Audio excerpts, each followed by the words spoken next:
This meeting is now being recorded. Thanks, Ivy. Can everyone hear me? Welcome. I can hear you. Okay. We've been asked to just do a quick presentation about marketing and sort of outreach ideas for WWC, especially at this time when a lot of providers are sort of having a hard time finding women to enroll in the program. So this is a pretty quick presentation, and unfortunately there's no magic bullet, but hopefully there'll be, you'll find at least one or two ideas in here that might help you with increasing your outreach. So,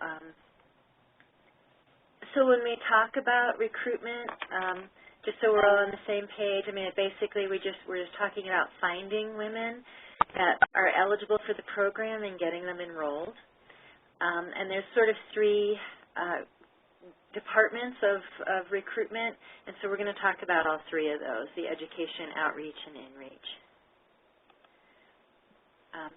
So education, when we talk about education, there's sort of two parts of it. So we're trying to increase the population's knowledge of a particular health issue, so in this case cervical and breast cancer risk. But also with education, you're trying to encourage a lifestyle change. So you're wanting to educate them about the topic and then have them use that education to make a behavior change. And with education, it's real important that it's clear and consistent information, so meaning that everybody in your clinic that is interacting with these clients is sort of delivering the same message about why screening is important, who should be screened, that kind of thing. You want to include those components. So, why they should screen, which is basically because early detection saves lives, right? We know that most women who are diagnosed with cervical or breast cancer early survive. So that's why it's important. Sort of who should, so that's the guidelines. Making sure that everybody in the clinic, again, is familiar with the screening guidelines, cervical and breast cancer screening, that you're all using the same guidelines. You don't have different providers using different guidelines. And then letting people know, so you're telling them why they should do it, and letting them know how they do it. You have these resources available, because that's often a barrier for women. They're not getting screened just because they don't know that there's a resource to help them access that. And there's lots of different ways of doing education, so these are just some examples. The Cancer Awareness Months are great opportunities to kind of ramp up outreach. So we just finished Breast Cancer Awareness in October, and then Cervical Cancer Awareness Month is coming up in January. So that's a good way to kind of just roll your outreach efforts into a kind of a larger kind of awareness campaign. Health information are great, and these aren't things that you need to spend a lot of money on. American Cancer Society has a lot of brochures available. You can generally order up to about 100 for free and then order more at low cost. And if you don't know how to do that, any one of us at ACS can help you. Obviously, the CDPHE has a library of materials you can also order for free. So you don't need to spend money on this stuff. There's lots of free stuff out there. Presentations, one-on-one education, all these kind of multiple opportunities during a client visit. So, from the front desk all the way through discharge, you might have different opportunities to touch that client with education. So outreach is really important right now as a lot of clinics are seeing their WWC numbers go down. And some of you have applied for the funding to increase your outreach. And so obviously these are people who they're not currently coming into your agency. So the only way you're going to reach them is if you get out and go to where they are. These might not be people who necessarily are reading the newspaper or getting health services other places. So some ways to reach them would be community events and health fairs. And you want to think about the population you're trying to reach, so especially now that window has kind of shrunk from, a lot of people are on Medicaid, so you're trying to reach those people who are over income for Medicaid, still under 250% of poverty. So that could be things like back-to-school events at your local family center or those kinds of things. Collaborating with other providers in the community is sometimes a great way to get referrals. Just making sure that they know you have this service available. So when they're seeing clients for other things, they can try and remember to refer to you. Again, these might be women who are working, but maybe not working full-time and not getting benefits. So reaching out to employers who have that kind of employee pool, more service industry, part-time employees, and then also tapping into temp agencies might be ways to reach those women. Using small media, and again, trying to think where these people might be. It could be anywhere from to a rec center to soup kitchen, just kind of anywhere in the community you can think where these folks might notice a flyer or notice about your program. And then again, for media, you don't have to spend a lot of money. So there's all these options for free media, and I think they can be a little intimidating, but it's not hard to do. So letters to the editor, it's the most widely read section of the newspaper. So oftentimes that's the part people flip to. And so they don't have to be long, 150 to 200 words, and they should be relevant to a current issue. So that could be like, Breast Cancer Awareness Month or Cervical Cancer Awareness Month, or in response to a recent article. So say somebody has written an article saying, and we see this a lot in Durango, that mammograms actually cause breast cancer. You could write a rebuttal, something like that, saying, no, they actually save lives, and here's the data, and here's where you access a free mammogram. Press releases and PSAs, those are for time-specific events or opportunities. So if you're going to have like a low-cost screening clinic for, Cancer Awareness Month or something like that, that's the opportunity to use a PSA. And those you want to have just real specific details, kind of, who's your target audience, and then the who, what, why, where, when. Community calendars, both radios and newspapers do these. They're a free service, so that's always an opportunity to just post something on there if you're going to, again, have an event. If you happen to be savvy for social media, there's lots of opportunities through that. Often if you send out a press release or a PSA, you might get then requests for radio interviews, and that's a great way to get the word out. And then electronic bulletins or newsletters, depending on your community, these things may already exist, and you can just submit your alerts or your announcements. And especially for provider-oriented media, like I know in our neck of the woods, there's 2 or 3 organizations that do sort of weekly or monthly news briefs targeting providers, letting them know about funding opportunities, that kind of thing. So this is an easy way to share your information with other providers and make sure that they know what you're doing. And then InReach is, so these are clients who might be coming into your agency for something, but they're not in for the WWC program. You'd be eligible. They might be, say, mothers or grandmothers bringing their kids in for immunizations, or the WIC program, or some other service, but they're not enrolled in WWC. So then this is probably more of an issue with the larger organizations, but ways to increase your InReach would be just making sure that everybody in your agency is aware of WWC and what the guidelines are, having your posters or flyers up, having a hold message on your agency phone, and we have examples of those if you're interested in doing that. Obviously doing reminder mailings, phone calls, both for clients and reminders for your providers who might forget, especially if you have new providers. And then just going through, if you can access all of the clients in the agency over age 40 that are getting services, and if you can get that list, you could mail out a postcard with WWC information. And so for all of these things, you want to be sure you're using evidence-based strategies. And that just means that they're strategies that have been tried and true, they're proven to work. There's data to support it. So you're not wasting your time doing stuff that might not yield any results. And you're not wasting time sort of, creating the wheel when this stuff is already out there that you can just sort of duplicate for your own agency.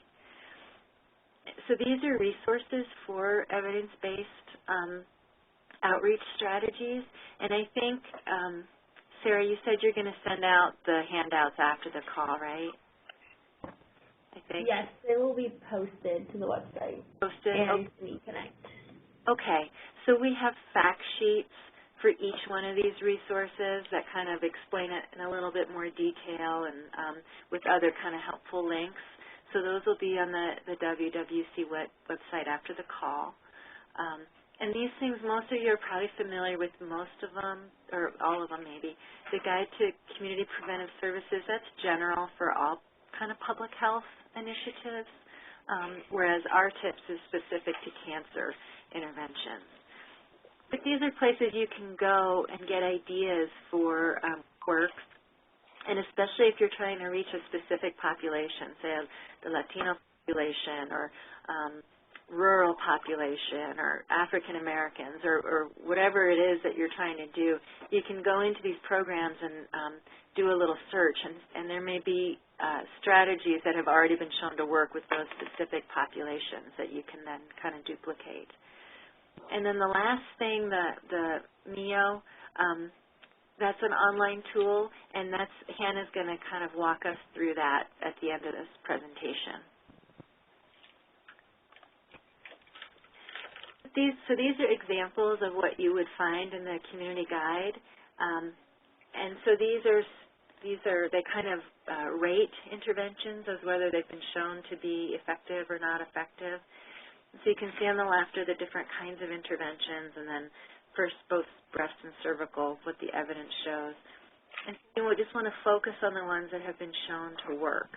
So for example, the second one down, client incentives, there's really not enough evidence to show that that works. That's like, trying to motivate people to come to a screening with a voucher or a coupon for something, that kind of thing. Mass media has also, there's not enough data to show that it really works. So don't worry about spending a bunch of money on mass media. You focus on the small media because that has been shown to be effective. And then down at the bottom, obviously reducing client out-of-pocket costs, that's what the WWC program does. Reducing structural barriers is things like, offering evening or weekend hours, maybe providing child care or help with transportation, sort of addressing all of those issues that make access difficult for clients. And then there's also a list of recommendations for providers. So along with the outreach to the clients, you want to make sure that your providers are on board, since they're the ones that are actually having the interaction with the client. And so the two things, again, that have been shown to work with providers, the assessment and feedback, that just means letting the providers know how they're doing, basically. What are their screening rates?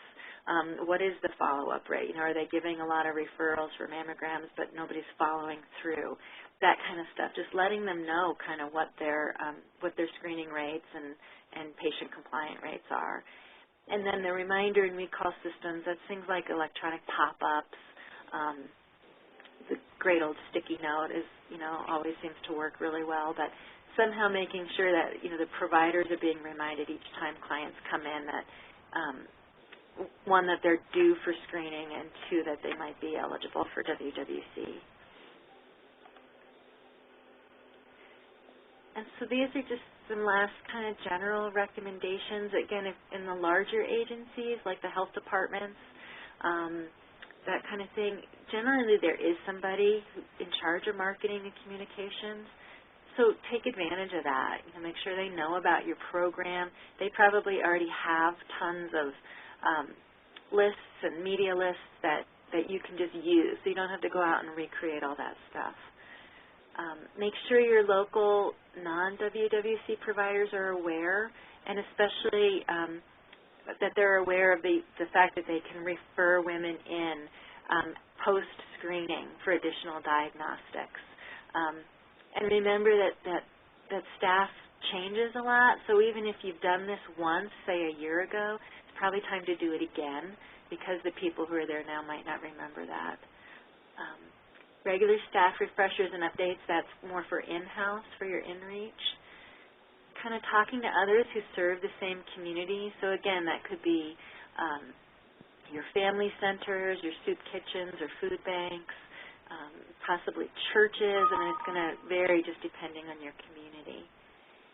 And then if you have regular WWC staff meetings, kind of make marketing and recruitment a part of it. You know, put it on the agenda and maybe have somebody who's kind of the champion for that and spend 5 minutes on it at every meeting. You know, talking about what you've done, what you haven't done, kind of trying to brainstorm. And I would encourage anybody, if you come up with a great idea that really works, please share that because everybody's kind of in the same boat right now and really trying to figure out how to reach those women. So that's kind of it on my piece. I don't know if anyone else wants to, or the other screening specialists want to say anything before Hannah does her MIO piece. Karen, this is Kathy. I would like to add one thing for January, and that is one of the WWC providers a year or two ago actually offered cervical screening clinics, and they pulled data for those women who were eligible, who were due, and they invited them. They actually even followed up with phone calls, and then one of them, I think, did clinics maybe every week, every Wednesday night, and another one did them once or twice a month, and their cervical screening rate almost doubled that year. So that might be an opportunity for this January cervical awareness to try something like that.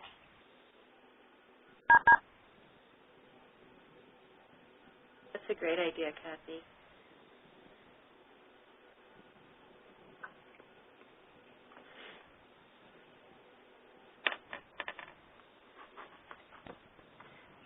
All right. Sarah, sorry, do I need to close out before Hannah can get on? Like stop? At the top of your screen, hit the X, the now sharing. You can just exit out of the now sharing, and Hannah should be able to take over from that. Oh, it looks like she is. There we go. Okay, can you hear me okay? Yes. Okay.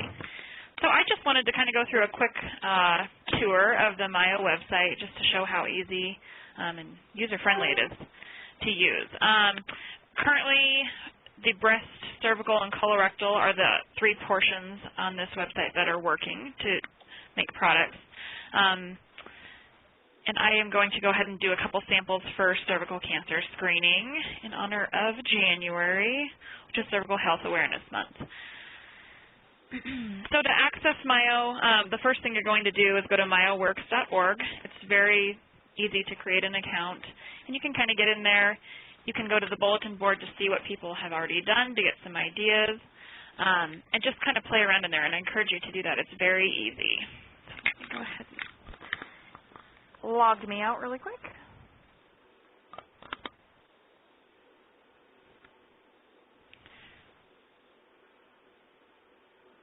So as you can see, when you get in here, there are posters, flyers, inserts, question cards, and postcards. So I'm going to go ahead and do a quick flyer as a sample. So you just go ahead and select Make It. You can name it, and I'll just put in there Jam Flyer.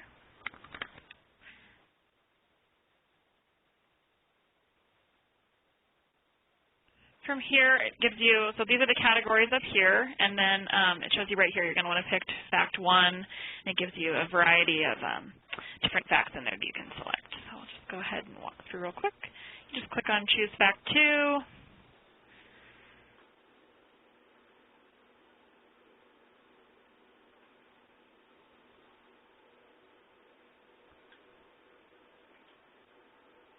And then you can go ahead and add your message.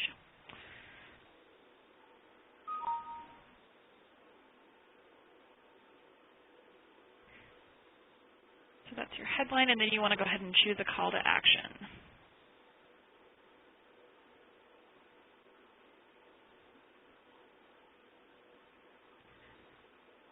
And under your own question or your own text, you can enter your contact information, and I'm just going to use a sample from one of the clinics that I've been working with and put in there to see if you qualify.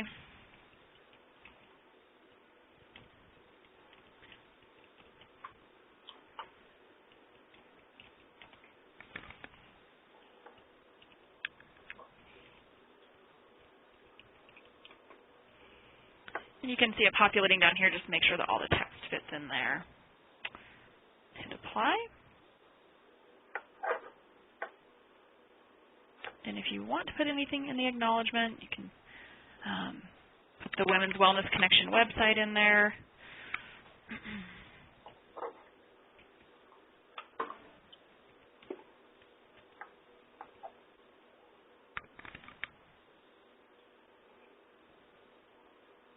And then you can add a logo.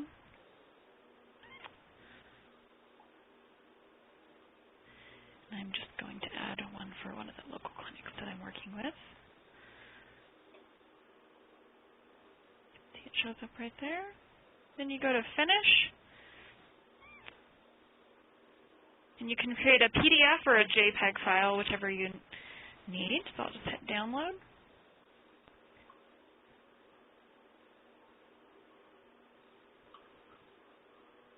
And then you've got your final sample right there.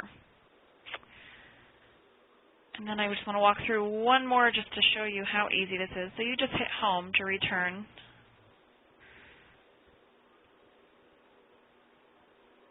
Go back into cervical cancer screening. And I'm going to go ahead and do one of the postcards.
Hannah, as you're doing this, can you describe a little bit of when the agencies might use postcards and could use the posters, kind of how as you're showing the demonstration, how can they use these as well?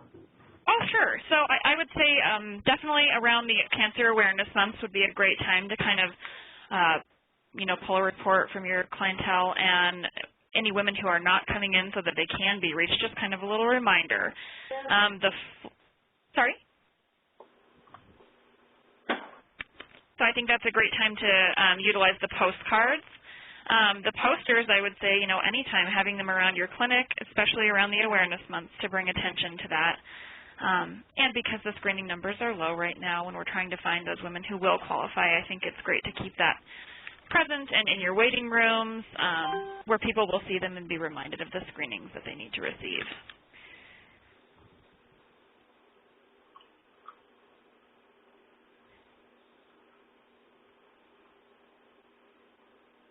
And again, there's a portion in here where you can add your logos, your company logos. So Hannah, all this is free, and nobody, if they would choose to, of course, print things, then there's a cost, printing cost, but utilizing this website and having access to all pieces of it, there's no fee involved at all. Is that correct? Yeah, no cost whatsoever to your clinic except for the printing. If you did want to go ahead and print them and could not print them in-house, of course, there would be that printing expense. But it's a very, very easy-to-use website to develop those products without having to outsource them. And then we'll also send out after the presentation the fact sheet, which goes through, all the different things that are available there, how to do it, and I really encourage you to just go in there and check it out and see how easy it is and how effective it can be. And all of these products in here they're evidence-based strategies. Using them, they've already been tested and shown to increase numbers. And they do have, I don't remember if they do different languages, but they have messages and images that are geared towards specific populations. So they do. When you're doing any of the posters, there's a nice photo library that you can go through and use any culturally appropriate photos that you might be looking for to target a certain demographic. This is Emily. I would add, I've played with this a little bit. You can go in and say, like, women, an age range, or if you're looking for a specific race or ethnicity, or with the photo library, you can kind of pare it down based on what you're looking for, which is nice. And Hannah, can you use this, Ivy? Can you use your own photos as well? You can upload your own photos, or is it only the stock pictures that they have? I know before they kind of revamped this whole site, there was a portion where you could. I did not see that as I was running through this time, just kind of developing a few products. I did not see a portion where you could use your own photo, so I'd have to look into that a little bit further. So then this just shows you the finished product here. And then I'll just run in here really quick and just show you, if you're looking for other ideas, you can go to their bulletin board. And this has different products that other people have created in here if you're looking for some ideas. And there is also My Library, where you can go in and see all the products that you've created. So I'll show you this one really quick just to show you one of the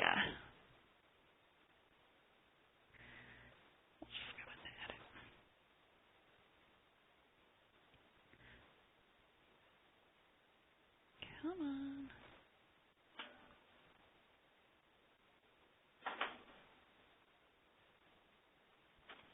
So this shows you like the different pictures you can pick from over here. There's a pretty nice library of pictures. And I don't see, I don't own images just for logos. So I think that you do just have to select from their options in here. So that just kind of gives you an idea of the different things that you can create in here. Any questions?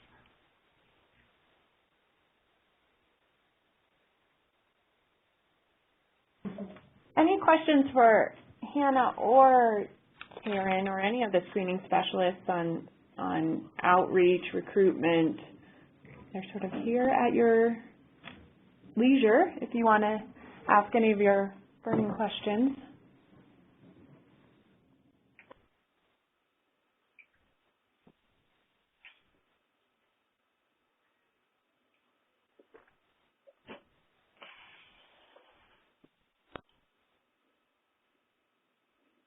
Kathy, I wonder if you could just repeat what you said earlier about you had clinics that almost, you said, doubled their cervical cancer screening rates? Yes, a clinic system that I worked with had a very low cervical screening rate, and it's honestly it's something they weren't even aware of until I brought it to their attention. And so the WWC coordinators and a couple of their clinics got together and talked about ways that they could focus on it.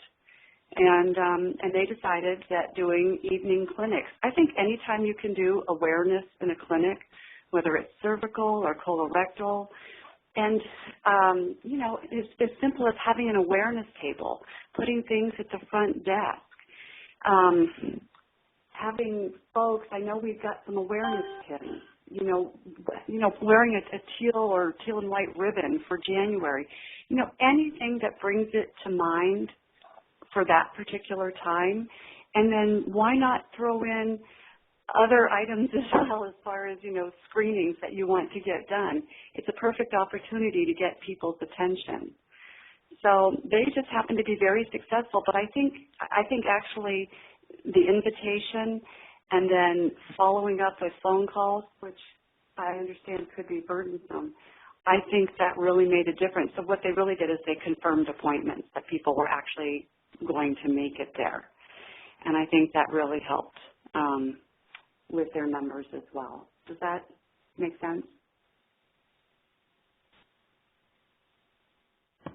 And this is Emily, and I'd like to echo, I think this is, Kathy sort of just said this, but we found that sometimes your providers just don't know how they're doing at providing breast or cervical cancer screenings, and that was one of the evidence-based approaches that Karen talked about, that provider feedback is just showing them, hey, you have this many clients that are eligible for cervical cancer screening, and this many have been screened, or if you're able to pull some of that information, that really, I think, is an aha moment in itself. And sometimes at like a staff meeting, you might be able to think about, okay, well, why is that happening? What are we not doing? Oh, we're not, maybe following up with people who we refer for mammograms. We're never really checking if they go, that kind of thing.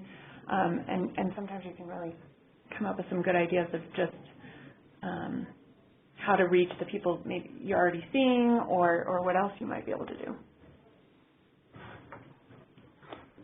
This is Joe Bodarth. Another thing that some of my WWC clinics were doing was canvassing their neighborhood where their clinic was. So you could use these Mayo, make something inexpensive and get it run off in-house, and possibly go to your churches that are in the community.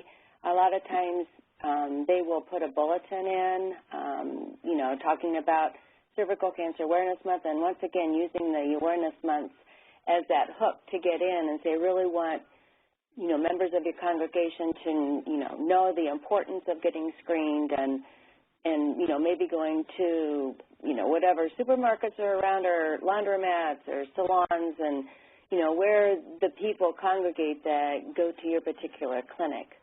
And I think using, because it's so easy, as Hannah showed you, to make these flyers and, to really customize for your own particular clinic with your information, your number to call, and your address, I think will be helpful.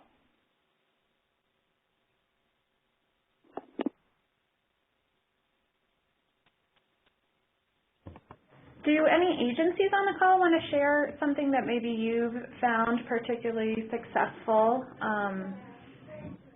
that you would like to share with others for them to think about? So at San Luis Valley Health, we have started contacting employers and having special screening days for that particular organization, where we block out the whole imaging center for them. We provide catering, we provide a fun atmosphere, and somebody at the business or organization tries to get their ladies involved, which has been very successful, and they all come in and they do it together, and they have a great time and get their screenings done. And we're catching a lot of women who are years out of being screened. They've gone 3 to 5 years without screenings, or have never gotten a screening. It's been really successful. We've done 3, and we've screened over 80 women doing this. Anybody who wants any more information about it, we've put together flyers to send out to organizations, and so far it's been well received.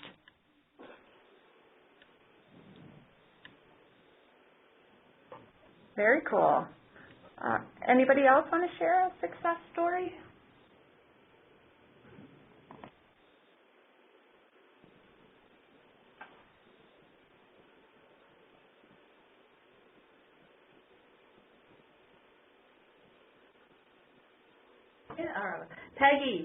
Peggy from Penrose, are you still on the call? I am still on the call. Why don't you talk about your mammogram experience and special kind of outreach That you were doing with your financial counselors or That and also your new impact that you're doing with your financial counselors. Okay, one of the things... Putting you on the spot. I know, people love to do that to me.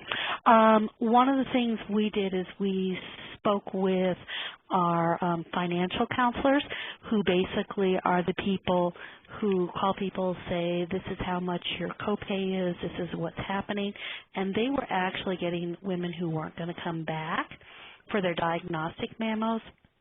A lot of these women have gotten free screening mammograms through their the Affordable Care Act, but the diagnostic wasn't covered.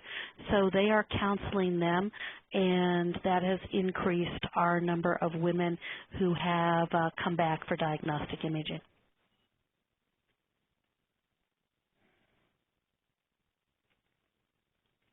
You guys there? Yeah, we're here. Okay. We're saying nice, but we're on mute. Okay. So that's basically what we did with that. The other things is we've partnered with some of the safety net clinics, and now they're referring those patients to us too. I think it's really important too for the smaller clinics who subcontract for their mammograms and other services to kind of constantly be checking in with your subcontractors and making sure that those kinds of things are happening there, that the financial counselors at whatever mammogram center you're using know about some of those guidelines, because they may be seeing those women that Peggy just referred to, where the screening was covered, now they need the diagnostics, and they're deciding whether or not to do it. So making sure those financial counselors at the other agencies are aware that that's also a time they could refer back to you to enroll in WWC. This is Jo again. Another thing I think would be good, especially working with the small media, and if you have a local newspaper, is to maybe ask a survivor if they feel comfortable doing this, being interviewed and talking about going through the WWC program, making it, more local and more personal. And that way you're going to get your information out free, and then someone from your clinic could also be interviewed with contact information. So that might be a way, using those awareness months, to try to get an interview, either a local paper or maybe a local radio station.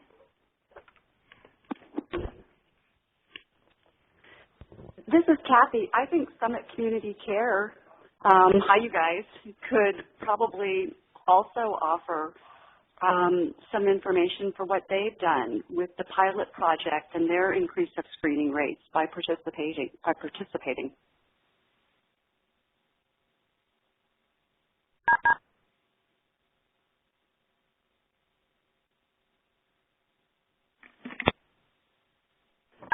Summit, do you want to speak to that and talk a little bit about what you've done?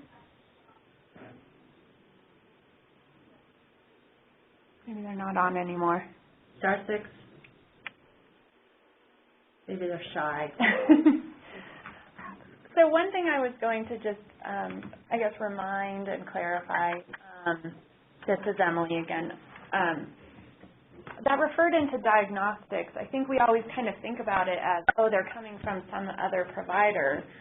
But it can be exactly as Peggy said. It can be someone who you saw at your own agency, and they had coverage for some reason for their PAP or mammogram, but now that they need follow-up, they don't have coverage or they are underinsured for it. So you can refer in for diagnostics yourself. And so making sure just wanted to make sure people understand that. The other thing I'm just reminding people of, and I think you all are doing a good job, is that taking advantage of that education and history visit for breast and cervical. So those clients who may not need screenings because they've gotten them in the last few years, or they've gotten their PAP in the last 5 years, or they've gotten their mammogram, but really just if you're taking the time to talk with them, obviously if they're eligible, filled out the forms, but if you've taken that time to talk to them about their history and talk about when their next screening's due, that they can be entered in eCaST and qualify at that C1 or B1 level. So those are things that I think just want to make sure people don't forget about some of those options as well. Any other questions or examples of things that people have done?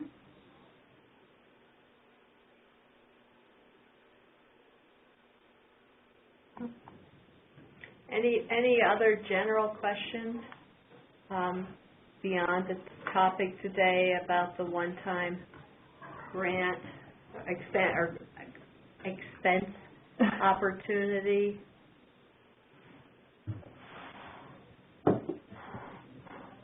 Ivy, this is Tiffany, and I just wanted to remind everyone that even though we're not considered community coordinators anymore, the eCaST system screening specialists are more than happy to help you with any of these things. We've probably done most of what we've talked about today as far as reaching out or advertising or small media.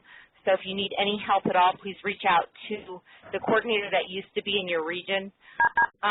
We can actually send something out to everyone and give them our information again, if that would be okay with you, Ivy.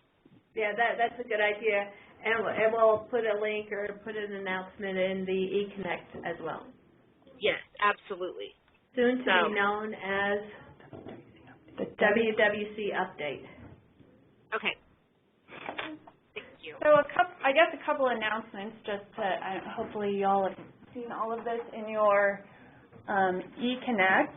The first is that in the beginning of January, eConnect will be renamed WWC Update because that's what it is. And we have a ginormous mailing list, and so we are pretty sure that most people on that mailing list don't actually want eConnect nor read it. They probably just delete it. So we're going to revamp our mailing list at the same time. So if you, we will automatically put all WWC coordinators on that list. But if there's other staff at your agency who need to be on that list, you want to make sure they're getting it, please email Sarah Jestrab, so what? Or just email the main website, which is cdphg_WWC@state.co.us, so she can make sure she has your name on the list. Thank you to those who have already emailed her. I also just want to remind everybody, we will be doing our reviewing budgets and doing some budget reallocations after the January bill run. I think a lot of you are hearing from Chris and Ivy and having some in-depth chats with them, which is great. We're learning a lot, and hopefully those are helpful to you all as well. But just a reminder to get your data in eCaST, make sure it's as up-to-date as possible in January so that we can have the best information available as we're looking at where our budget stands in January. Did you want to say something, Nick? Yeah, I would say the sooner the better on your eCaST issues as far as tech assistance is concerned. The traffic does get pretty heavy right before that bill run in January, so the sooner you can send in your errors or issues, the sooner we can reply to you and make sure that we're helping you out in time. So if you guys could send those along as soon as possible, that'd be great. And thank you for doing so. Also, if you have not set up a call with either Chris, me, or Ivy, please call Sarah Jestrab, and her phone number is 303-692-2998.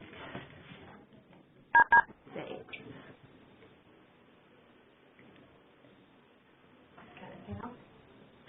I was just going to remind that those one-time purchases, the worksheets, are due on December 31st for us to review and probably have more conversation, the ongoing conversation, but that's the deadline, so make sure you keep that in mind with the holidays coming up. That's, I think, it for me right now. I'm going to do attendance after everyone has hung up, so if you don't think I heard you or you got on the call a little late, still stay on until the end of the call. If you have some other kind of burning issues you want to talk with us, we still have a few minutes available. So thank you, and see you next time. Happy holidays.